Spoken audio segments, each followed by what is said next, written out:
como Luperón, como Gaspar Hernández, como María Trinidad Sánchez.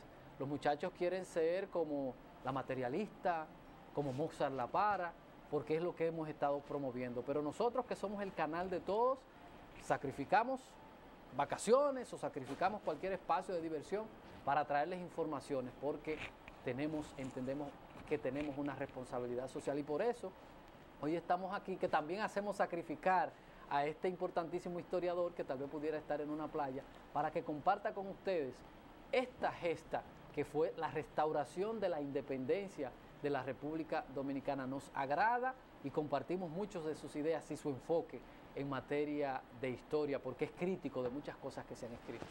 Juan Zapata, placer. Mi historiador favorito, porque es crítico igual que yo. Gracias por la deferencia. Y para mí no es un sacrificio, porque tener la oportunidad de poder construir ciudadanía a través de este espacio me da la oportunidad de poder cumplir con lo que me corresponde para la formación del pueblo y para la formación de las nuevas generaciones. Así. Sí.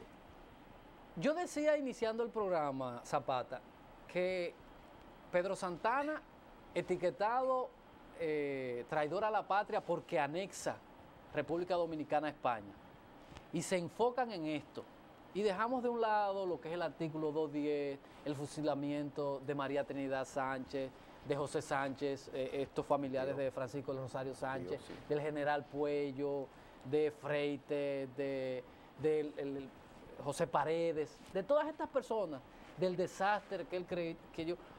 ¿Por qué estas cosas no se resaltan? Porque yo digo, lo menos malo de todas esas cosas fue la anexión. Cuando estas cosas malas, todos estos fusilamientos y hasta el artículo 10, es 10.000 veces peor que la anexión, porque yo entiendo que las condiciones que habían en ese momento no eran otras. ¿Por qué históricamente como que esto nunca se ha resaltado? Mira, hay una razón fundamental, y yo me refieres mi condición de crítico, y te agradezco porque Sí. me has entendido. Mire qué ha pasado con la historia dominicana.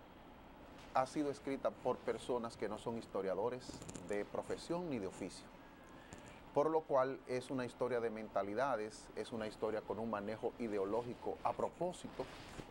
Generalmente la historia nuestra es la historia oficial, y entonces las personas de la historia oficial nada más quieren vender un elemento de ese devenir.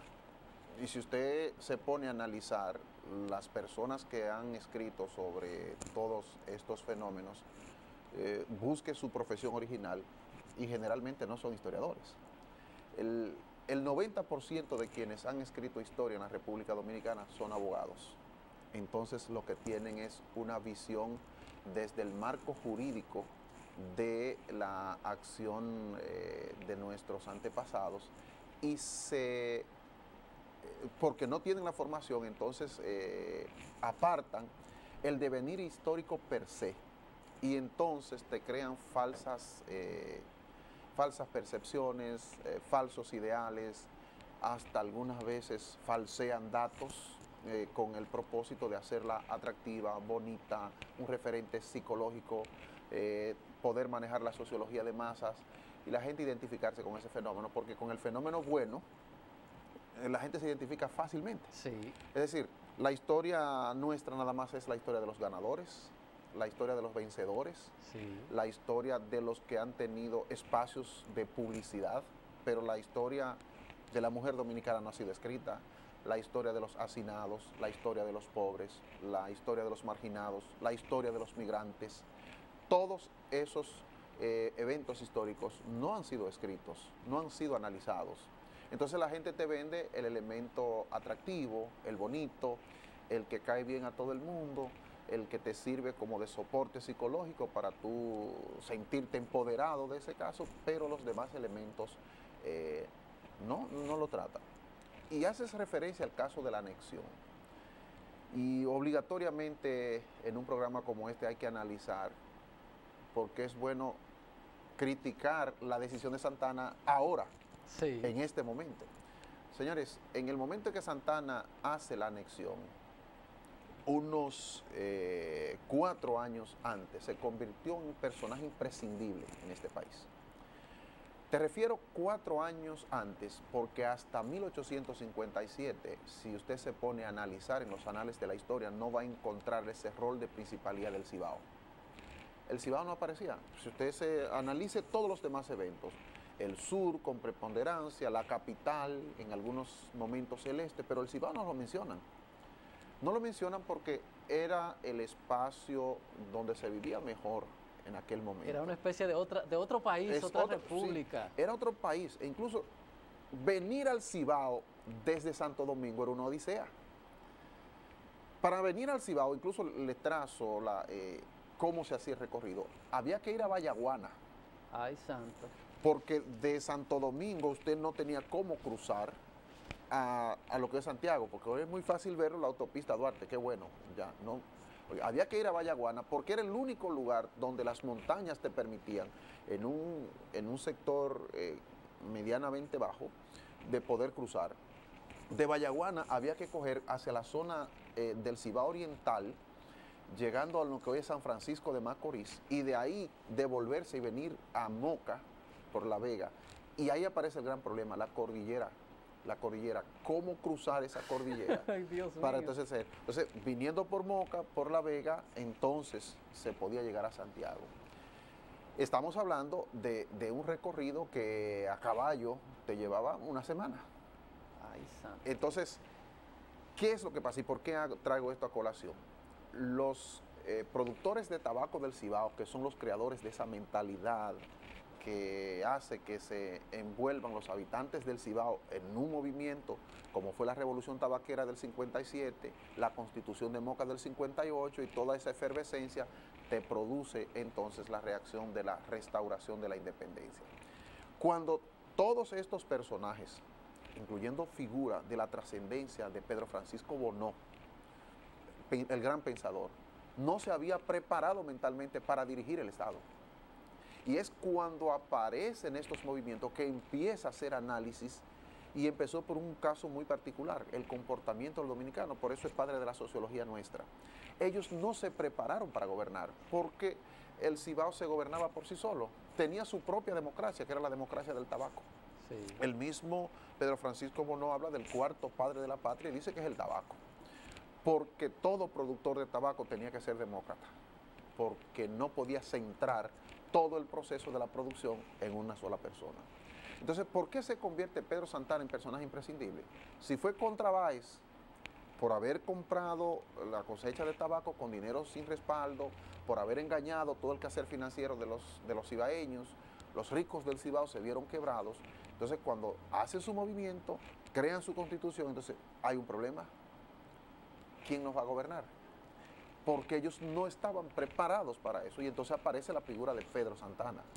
Pedro Santana, cabe la posibilidad que había terminado su historia política si los tabaqueros del Cibao no recurren a él para que fuera la única persona que impusiera el respeto que se necesitaba en una zona que se había levantado porque le afectaron sus intereses económicos. Sí.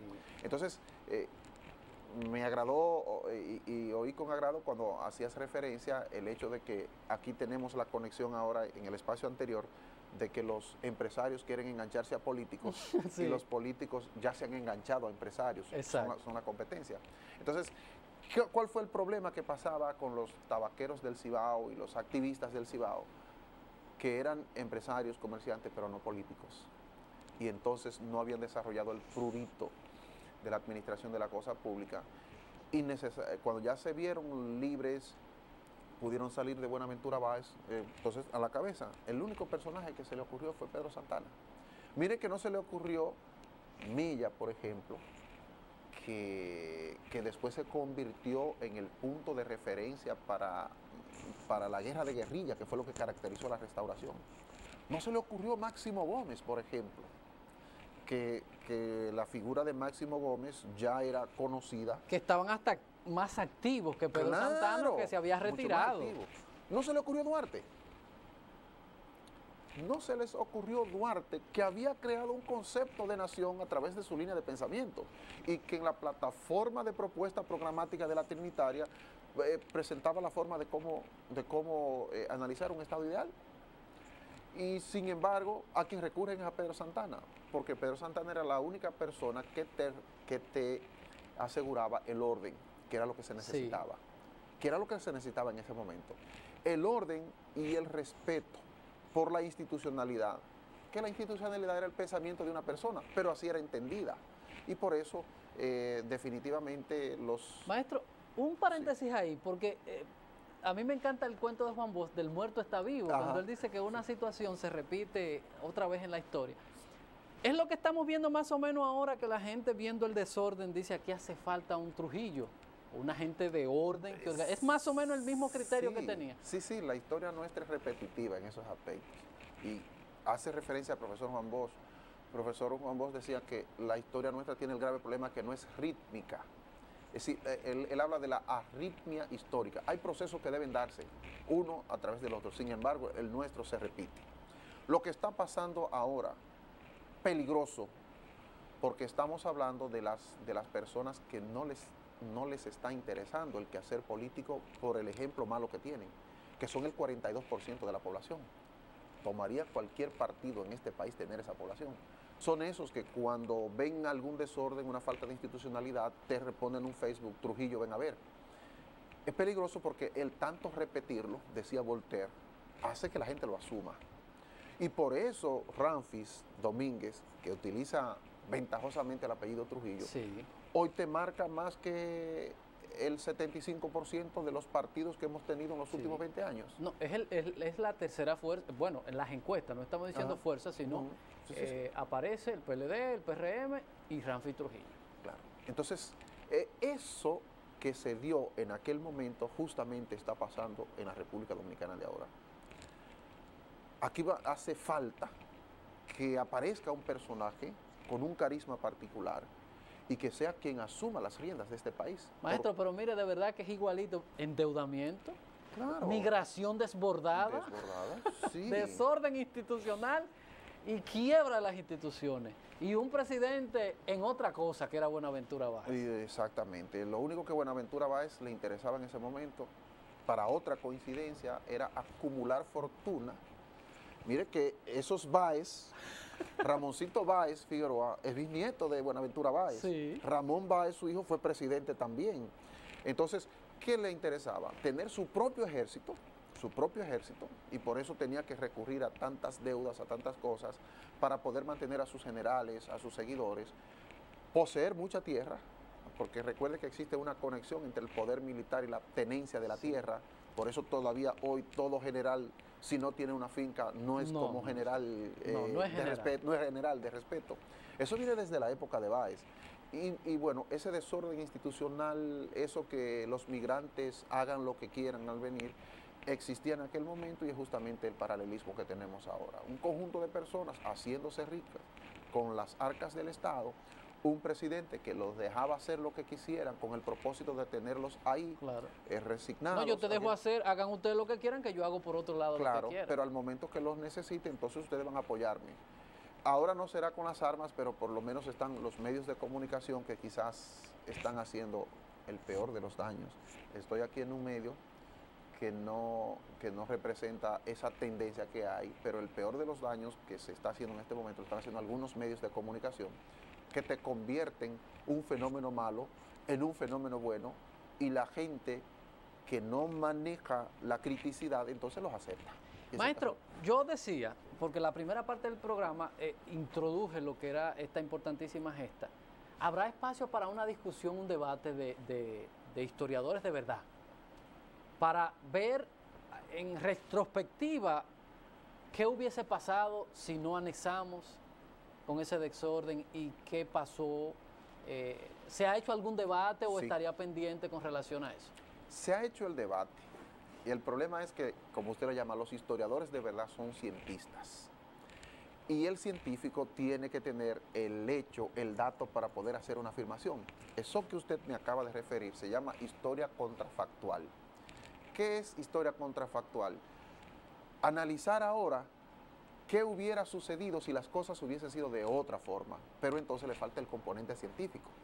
Y sí, aquí se hizo con el grave problema de que se entienden como historiadores nuestros, pero son personas de otras áreas. Por ejemplo, estaba en ese caso este economista, ahora se me pasa el nombre de la fundación, el que hacía las encuestas, el de la lupa, Vega. Bernardo Vega. Bernardo Vega. Entonces, Bernardo Vega no es historiador. Bernardo Vega es una persona que ha tenido la oportunidad de compilar los datos a los que ha tenido acceso, dadas es economista de carrera. Economista. De hecho, ¿Es un economista? Sí, sí. Gobernador del Banco Central en el gobierno de Salvador. Claro. Ahí, historiador de verdad, como usted dice, nada más estaba Roberto Casá, porque estaba a una gente que le tengo un afecto de alto nivel, Miguel Charcup Mejía, pero es el clásico revolucionario que escribió sus historias estando preso en La Victoria, y él mismo llegó a hablar de desde mi hotel de La Victoria, escribiendo esas experiencias, que es una historia oral, pero que entonces no lo pasó por el tamiz de lo científico. Entonces tú te vas a encontrar con gente como Ches Checo. Ches Checo, lo que era filósofo de formación y sin embargo es un referente histórico nuestro. Euclides Gutiérrez Félix, que lo que es abogado de referencia y entonces no tiene el componente histórico. Es decir, si usted me preguntara hoy, yo puedo decir, no es historiador. ¿Te ha producido elementos de historia vivida? Claro. Eso lo hace cualquiera. Eso lo hace cualquiera, yo puedo... pero cuando que usted estaba hablando de la seguridad social, si aquí lo grabado lo traducen y lo escriben en Word, ¿es un libro? Sí. Pero, ¿qué problema tiene? No sé la formación suya, pero no es experto en seguridad social. No, entonces, nada que ver. Es un crítico con una visión amplia, pero no es un experto en seguridad social. Muy lejos de abogado. Las áreas mías son las áreas administrativas y económicas. Imagínese. Entonces no le puedo dar sustento legal. Tiene un tamiz, ese elemento, ese sedazo porque debe pasar para que se convierta en el elemento científico histórico. Entonces, ahí de esa persona, sin embargo, a los que son historiadores de formación, porque su carrera básica, su licenciatura fue en eso, no lo invitaron, como el caso de Muquien Sanben, por ejemplo. Muquien Sanben es historiadora de verdad, porque estudió ciencias sociales, claro. Hizo maestría en ciencias sociales, hizo doctorado en historia, entonces sí, es el caso que tenemos aquí en Santiago. El grave problema que tenemos en Santiago, y yo voy a asumir una de esas responsabilidades, porque tenemos en carpeta la producción de una obra histórica. Si usted me menciona, todas las personas que la gente llama historiadores en Santiago no son formados en ciencias sociales. Por lo menos los que hacen actividad pública, sí. No son formados en historia. Tienen otra carrera y como la historia es el área de las ciencias sociales que te da como un ribete intelectual, la gente se va por ahí, hace poses y sin embargo te habla de historia, no te analiza, que es el grave problema, te memoriza y te cuenta día por día cuál es el elemento, pero sin embargo falta el análisis. Sí. Y si usted pase por su cabeza a todas las personas y me pregunta a mí, y le digo, mire, es abogado, es economista, es comunicador social, pero no es historiador. Vamos, Zapata, entonces a la publicidad. Vamos a ver unos consejos comerciales de nuestros patrocinadores para continuar con este importantísimo tema de poner de relieve la historia. Y es lo que nosotros tenemos. Que un libro escrito por alguien que no tenga formación diga que fulano es un traidor, que fue de esta forma. Yo creo que lo fundamental y lo que enriquece el debate es que investigamos y crucemos y nos creemos un concepto nosotros de quién está diciendo la verdad y cómo entendemos fueron realmente las cosas. Y por eso nosotros nos sentimos cómodos con Zapata, porque él hace o plantea la historia desde un punto de vista crítico. Vamos a la publicidad y ya volvemos.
con nosotros aquí en el Café de Diario 55. Maestro, a petición de la comunidad venezolana en el país, Sí. que ya es grande, ellos dicen, bueno, hoy en Dominicana están celebrando, y como los periódicos hacen tan pobre trabajo este día, ellos dicen que han buscado y no saben lo que se conmemora hoy. Podríamos hacerle, como le llaman hoy, una especie de briefing Un briefing. de lo que Sí. fue esta gesta que estamos conmemorando, 155 aniversario de esta gesta de la restauración de la independencia. Sí.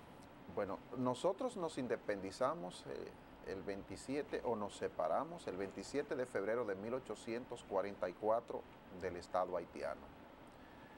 El Estado haitiano que al momento de proclamar su independencia no fue reconocido por los demás países del mundo. Y Francia, para poder admitirle su independencia, le puso una sanción y hubo que pagar 240 millones de francos, que terminó Haití de pagarlo en 1986. Ahí está. Simón Bolívar no lo quiso aceptar, dado que viene de la comunidad venezolana la pregunta. Sí. Simón Bolívar no quiso aceptar la membresía de Haití en la Gran Colombia, y en la República Dominicana entonces quedó como el sabor amargo pero nosotros nos independizamos de un estado que no es reconocido por los demás estados del mundo, como que algo queda cojo.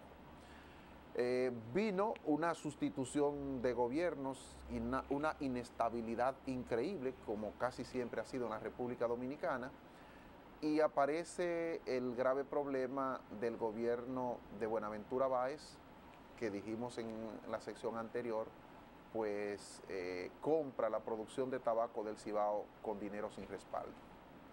Los empresarios y productores agrícolas del Cibao, que crearon un proyecto de constitución, no construyeron la figura para que se encargara de la administración del Estado, y recurren a la figura de Pedro Santana. En una condición muy grave, el pueblo, como casi siempre, estaba en una condición económica terrible, terrible. Y la inseguridad que teníamos de que Haití estaba ahí, y hacía 17 años que nos habíamos independizado, y que aquí no había seguridad de ningún tipo. Se había creado un personaje que se llamaba el lancero o desarrajeteador, que era un azote, y este estado de inseguridad hizo que los cibaeños recurrieran a un personaje que infundiera respeto. Ese personaje fue Pedro Santana. Pedro Santana, que en el gobierno último que había tenido, incluso había renunciado porque las cosas no estaban muy a su favor. Pedro Santana pone como condición que nosotros obligatoriamente, para poder mantener el orden y para poder enfilarnos en el progreso, necesitábamos de un protectorado. Y ese protectorado era de España, porque Pedro Santana era pro-español, de 4 grupos que había en este país, que ya algunos incluso se estaban aspirando a que fuera Estados Unidos. En esa condición de los pro-españoles, España en principio no mostró mucho interés en que nosotros nos anexáramos a ellos. Incluso le bajó la categoría a Pedro Santana. Nosotros nos convertimos en una provincia de España. Pedro Santana dejó de ser presidente para convertirse en gobernador. La razón fundamental, ya en España no se estaba viendo los problemas de la soberanía nacional, ni mucho menos. Había un problema racial de por medio. Entonces vinieron comisiones de España a analizar ese país que se quería anexar. Los informes fueron muy feos. Primero, un conjunto de negros que hay ahí. Oiga qué análisis hace España, un conjunto de negros. Segundo, un conjunto de personas que se llaman generales pero andan descalzos, con su uniforme militar pero andan descalzos, es decir, pobreza en grado extremo. Un conjunto de personas a los cuales tú les preguntas sus funciones en el Estado, son ministros del Estado y no saben qué son. Y entonces España por fin toma la decisión, le pone una excusa a Pedro Santana: mire, ya Haití no representa peligro para ustedes, porque Haití estaba también debatiéndose entre un problema de la administración pública, habiendo pasado el periodo de Jean-Pierre Boyer. Se hace la anexión en 1861 y 2 años después, esos mismos cibaeños que fueron traicionados por Buenaventura Báez empiezan a tener contacto con personajes muy especiales y particulares. Matías Ramón Mella y Castillo, que vivía en las sierras de Santiago, en San José de las Matas, para ser más específico. Gregorio Luperón, un tipo que tenía unas condiciones excepcionales porque había sido ministro. Gregorio Luperón era diplomático de accionar, no vamos a decir tanto de formación, con un aval empresarial muy particular, un discurso único y que tenía dominio sobre toda la parte de Puerto Plata. Es bueno que se sepa que una comunicación entre Puerto Plata y Santiago era dificilísima. Entonces, Gregorio Luperón había tenido contacto con muchos extranjeros que venían al puerto de Puerto Plata a comprar café, cacao y tabaco. Y que aparecía un personaje que era que se llamaba el recuero. El recuero era el que tenía una recua de animales, que era el que hacía el transporte de las mercancías que se llevaban al puerto. Ok. Y que ese recuero fue que resultó atractivo a España, porque la compañía de transporte, creo que en un programa anterior habíamos hablado de eso, Sí. ha sido una de las actividades más rentables en la historia de la humanidad. Vemos entonces de la fundación de la... Desde la fundación de la República, los transportistas han sido los grandes dueños del país. Bueno, Moncáceres construyó su figura a partir de ser un recuero. Incluso en el museo que hay en Estancia Nueva de Moca de Moncáceres se llama la Recua de Mon, como un honor a esa actividad. Entonces aparece el caso Gregorio Luperón, que es de los pocos presidentes estadistas que hemos tenido. Es decir, con una visión, tal como usted decía en el programa anterior, con una visión de Estado, no de presidencia, no de gobierno. Es decir, teniendo en cuenta de que este Estado está hoy, pero que hay que producir para las nuevas generaciones. Exacto. Entonces, Gregorio Luperón había abrevado en el ideal de administración del Estado de Eugenio María de Hostos, porque la hermandad masónica los había unificado. Entonces, Gregorio Luperón tenía el concepto más claro. Mella y Luperón coinciden. Mella, experto militar en una técnica que era lo último, que es guerra de guerrilla, y Gregorio Luperón con las órbitas entre las piernas, como decía Pedro Mir, para poder enfrentar esa situación.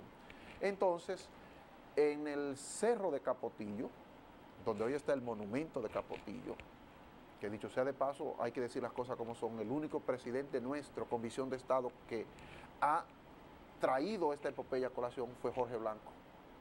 Y por eso aquí en Santiago tenemos la Barranquita que es un episodio de Valverde, sin embargo lo trae a Santiago por lo que fue.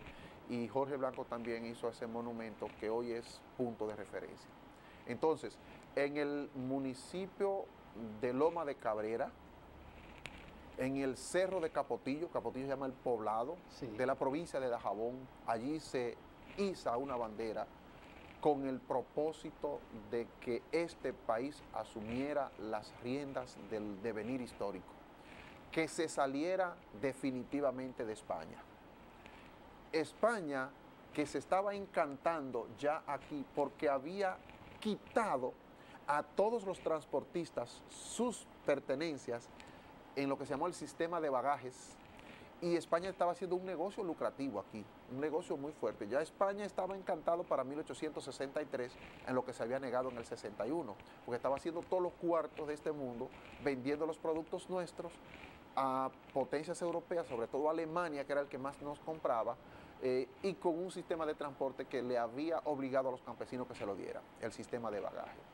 Y entonces, por eso, la acción de la restauración asume el rol de principalía que hoy nosotros le damos, por el hecho de que, como ya España se estaba encantando, porque nueva vez estaba adquiriendo riquezas nuestras, ya no de oro, ya no de la producción azucarera, pero sí del sistema de bagajes, entonces aparece la guerra de guerrilla, aparecen los levantamientos, y aquí se duró 2 años de fricción, de encuentros, no la gran guerra, pero sí de asaltos esporádicos y espontáneos en este concepto de guerra de guerrilla, y hubo que negociar en 1865, después del levantamiento del Cerro de Capotillo, 16 de agosto de 1863, que hoy nosotros estamos conmemorando y celebrando 155 años, entonces 2 años de negociación, y a través de lo denominado Pacto de Carmelo,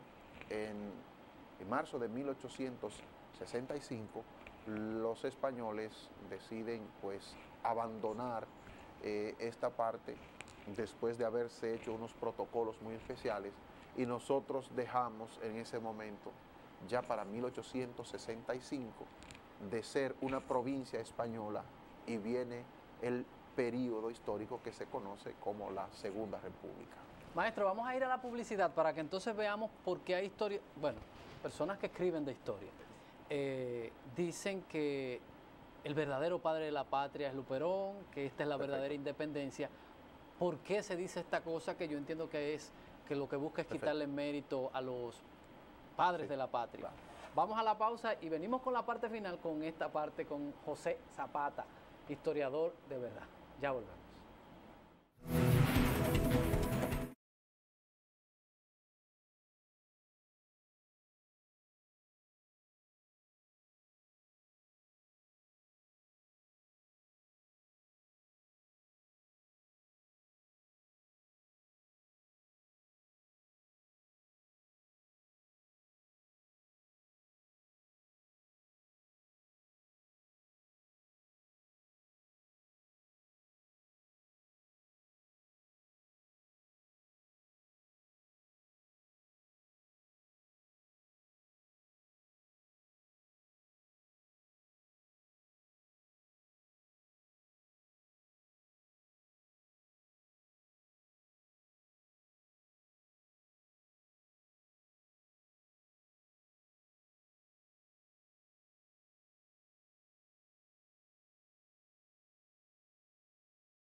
Continuamos aquí en el Café de Diario 55, edición especial 155 aniversario de la restauración de la independencia de República Dominicana. Es una palabra como que se escucha larga, restauración de la independencia de República Dominicana.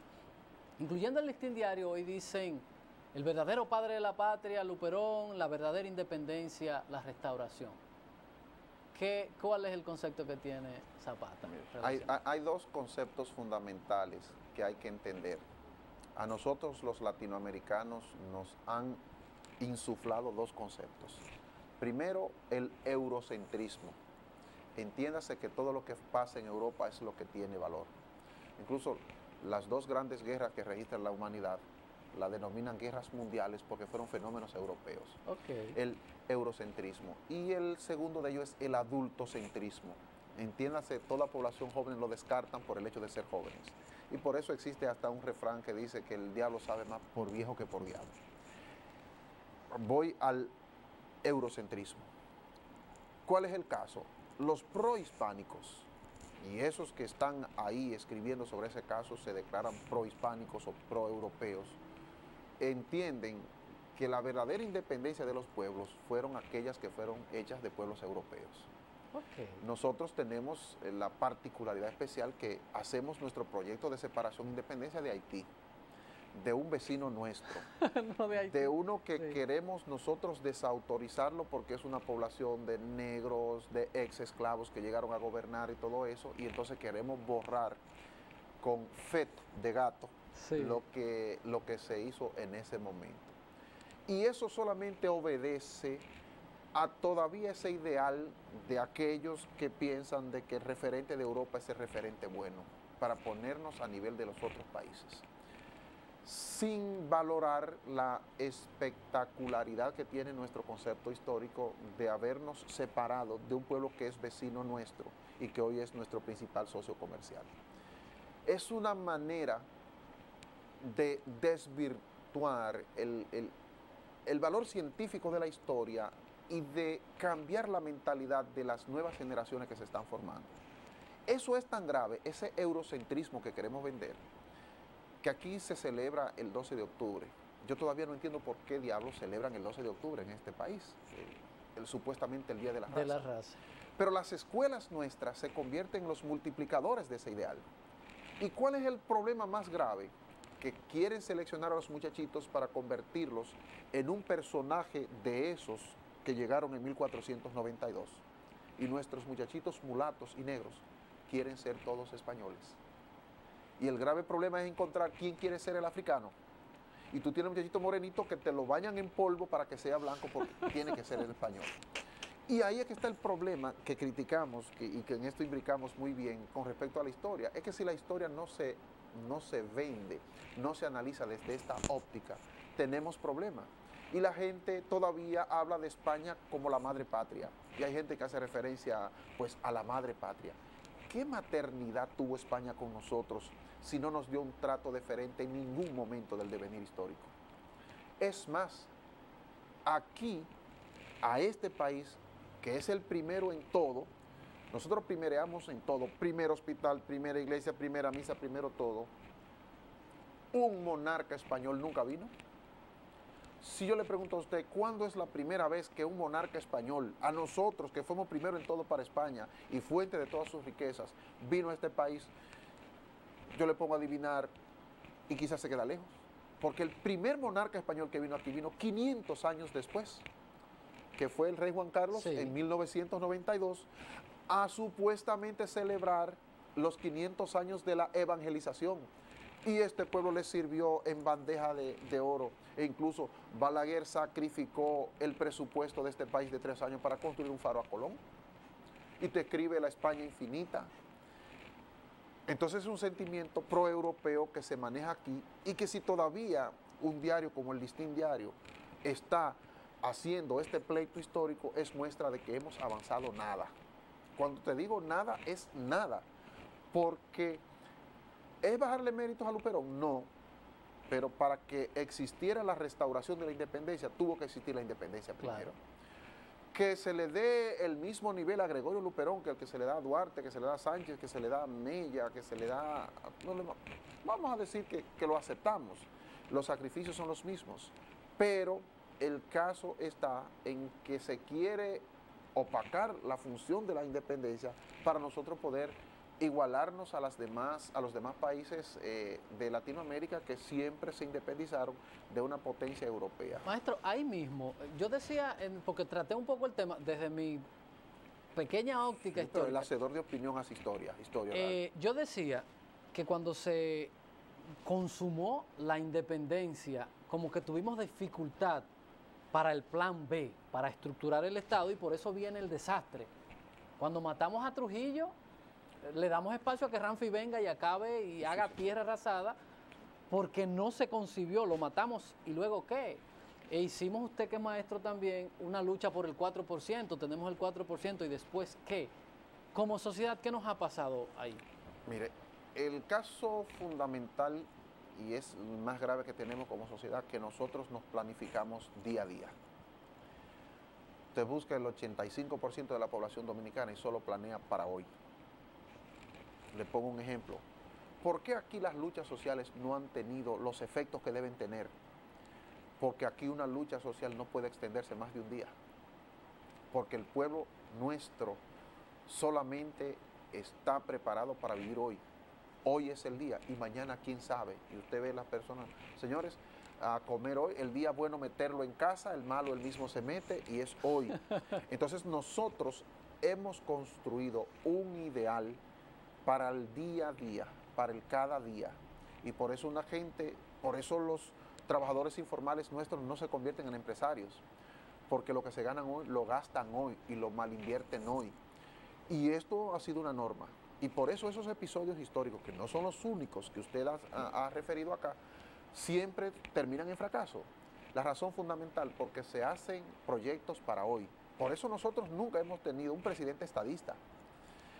Aproximaciones, porque lo que se piensan es planes de gobiernos, no planes de Estado. Y ese día a día nos ha envuelto y nosotros lo vivimos así.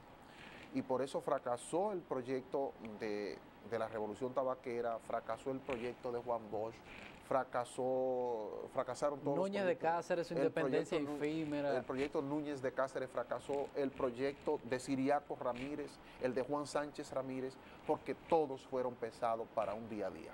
Y mientras nosotros no planeemos para largo plazo, entonces estaríamos condenados a ser un país medianamente servil, altamente desorganizado, con instituciones pero sin institucionalidad. Maestro, placer. De verdad es un placer para nosotros cada vez que Zapata está por aquí porque nos enriquece el conocimiento, viendo desde la historia, desde el punto de vista crítico como tiene que ser. No hay por qué aceptar que lo que alguien escriba en un libro, usted tiene que estar totalmente de acuerdo. Ustedes las gracias, mañana nos encontraremos nueva vez en otra edición con nuevas noticias, tal vez nuevo decreto, el presidente estará rindiendo cuenta, los bufetes directivos nos dicen que hay un pequeño impasse aquí en Santiago con quién sería el presidente de la sala capitular, así que mañana estaremos tratando todos estos temas. Hoy 155 aniversario de la restauración de la independencia de la República Dominicana. Feliz resto del día y ahora llenos de conocimientos y nuevos conocimientos podemos irnos a disfrutar esta pequeña vacación. Feliz resto del día.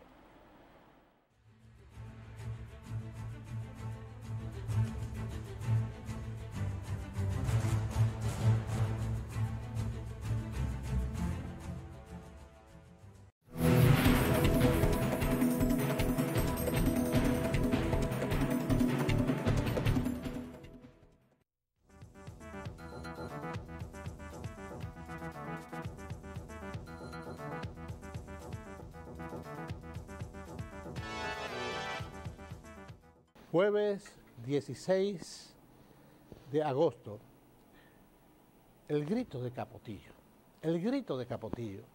la gesta de la restauración que celebramos hoy debe seguir viva y actuante en cada rincón.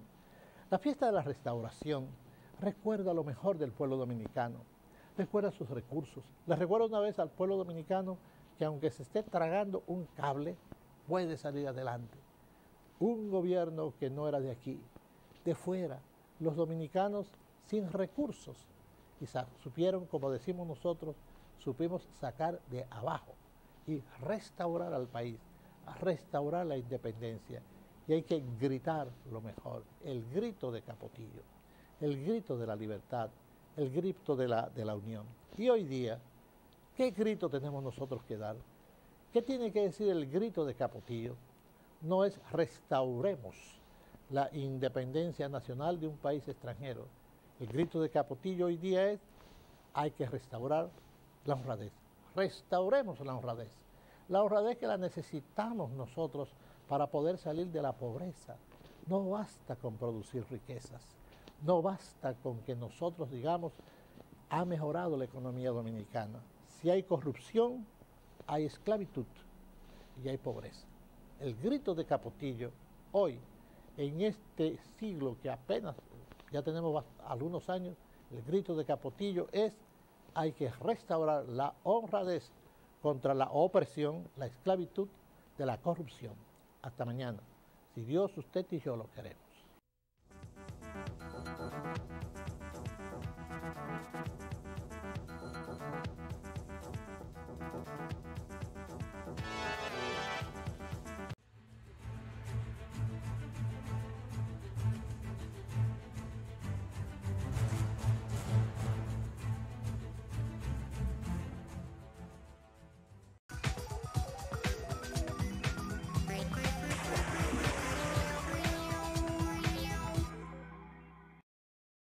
Soy Noemi Martínez, madre soltera de 3 niñas. Vivo con mi madre y una perra que se llama Chica.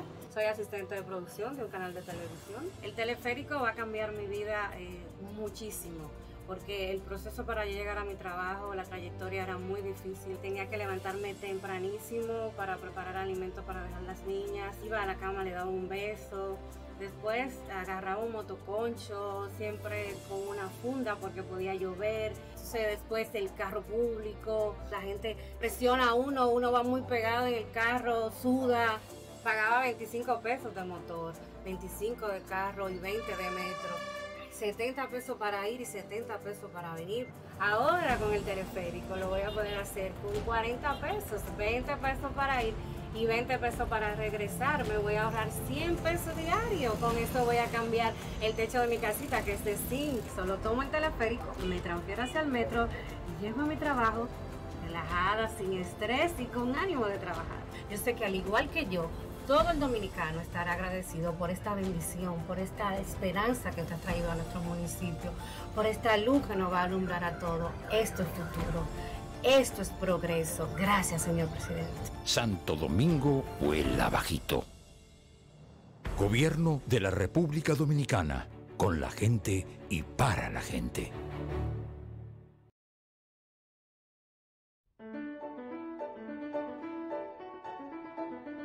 Soy la profesora Hilda Melis Gras.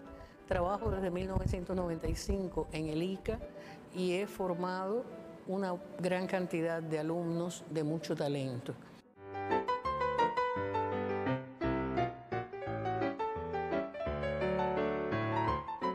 Soy egresada del ICA. Actualmente me desempeño como profesora de ballet y me siento muy orgullosa de pertenecer a esta gran familia.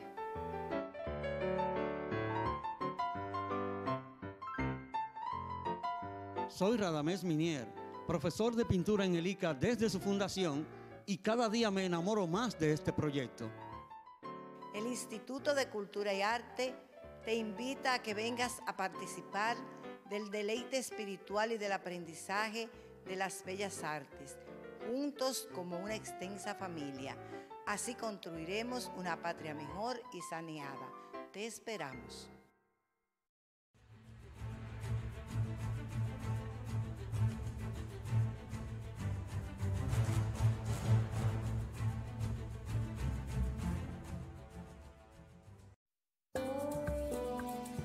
En el MAP premiamos la calidad de los servicios públicos. El miércoles 29 de agosto, en el Teatro de la Pontificia Universidad Católica, Madre y Maestra, 46 instituciones del sector público de Santiago proyectan ser galardonadas en las categorías Oro, Plata y Bronce en la 5ª versión del Premio Provincial a la Calidad.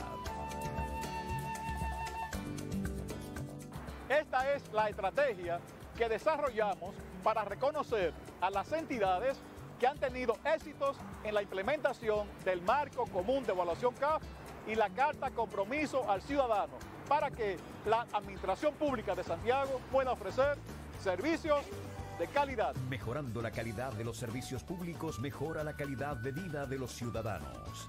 En el MAP avanzamos para ti.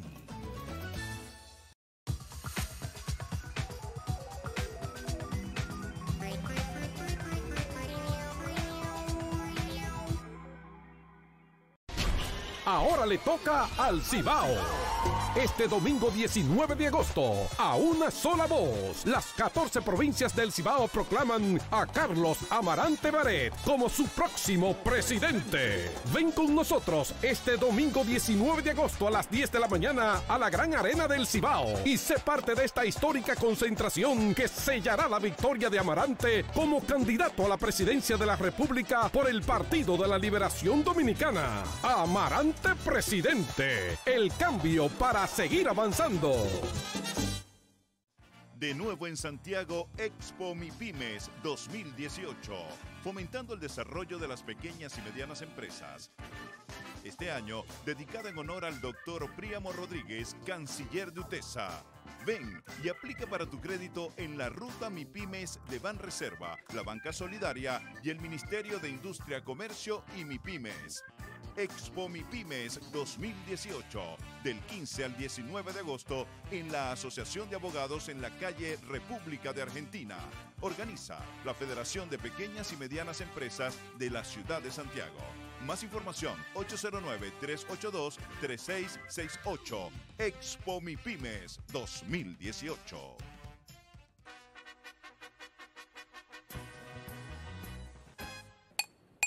Titulares. Mi pupilo.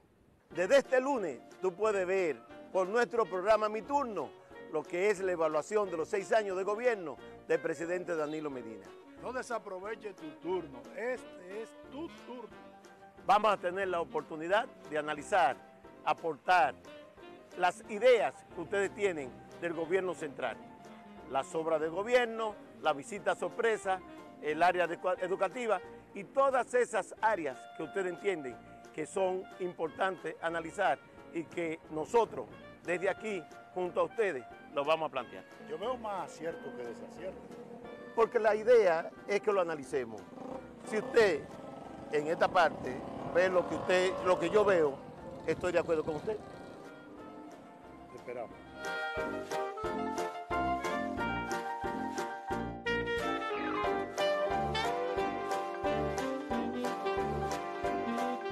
Para Santiago y todo el Cibao, seminario taller Comunicación de Crisis y Vocería, con las periodistas Edith Febles e Itania María. ¿Cómo manejarse? ¿Qué decir? ¿Quién debe tener la vocería ante una crisis institucional pública, privada o política? Seminario taller Comunicación de Crisis y Vocería, el sábado 25 de agosto, de 9 de la mañana a 5 de la tarde. Lugar, auditorio del Centro de Innovación y Capacitación Profesional CAPEX en Santiago. Información 809-616-2787. Un evento de Producciones Helen Hill.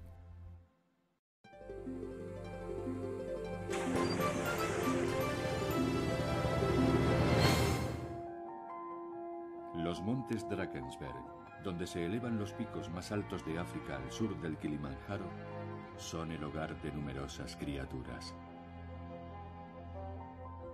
Pero sobrevivir en estas montañas no es tarea fácil. Sus peligros casi superan a su imponente belleza. Sus cumbres inexpugnables fueron colonizadas por unos singulares reptiles. Los dragones de estas montañas.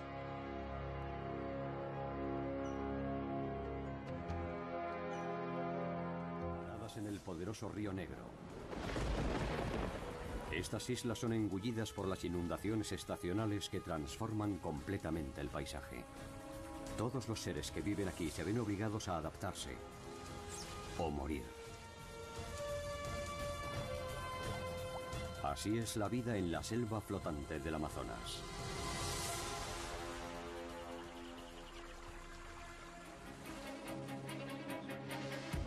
La selva amazónica cubre 4 millones de kilómetros cuadrados de nuestro planeta. Ocupa casi la mitad del continente sudamericano y la alimenta el poderoso río Amazonas.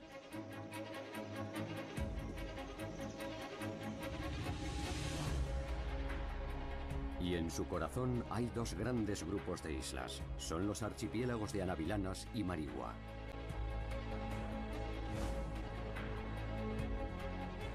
Son más de 1000 islas salpicadas a lo largo del río Negro, el mayor afluente del río Amazonas. Y juntas constituyen la mayor colección de islas fluviales del mundo. A miles de kilómetros del océano más cercano, estos archipiélagos fluviales son únicos.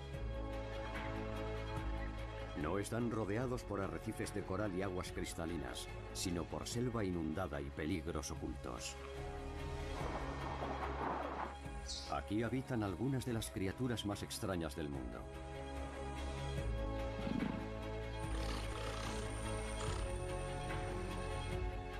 Inundadas durante 6 meses al año, estas islas son una masa de árboles sumergidos y plantas trepadoras. Este es un mundo sin igual. El suelo de la selva se convierte en el lecho del río. Los peces comen en las copas de los árboles. Y las criaturas de las profundidades acechan a los habitantes del dosel arbóreo.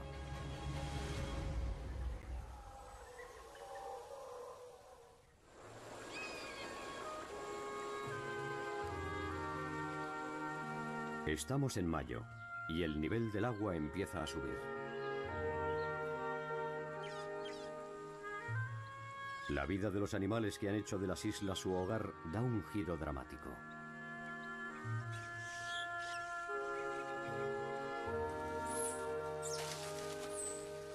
Aquí solo viven 2 primates, los monos aulladores y los más numerosos monos ardilla que dominan el dosel arbóreo.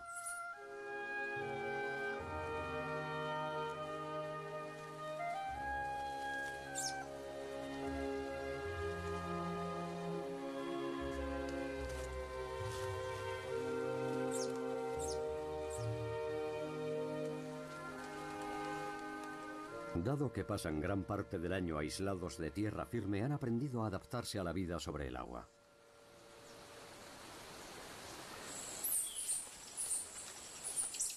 A primera hora de la mañana, un numeroso grupo sale en busca de comida.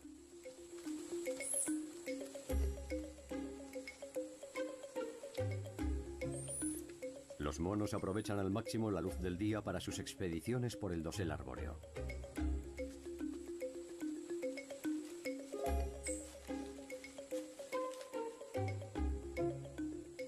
Lo que están buscando son las frutas, flores e insectos en los que se basa su dieta.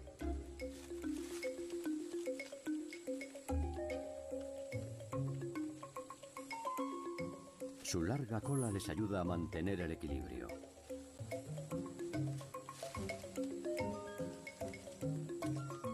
Y gracias a sus hábiles manos y pies, son capaces de explorar cualquier posibilidad de encontrar alimento.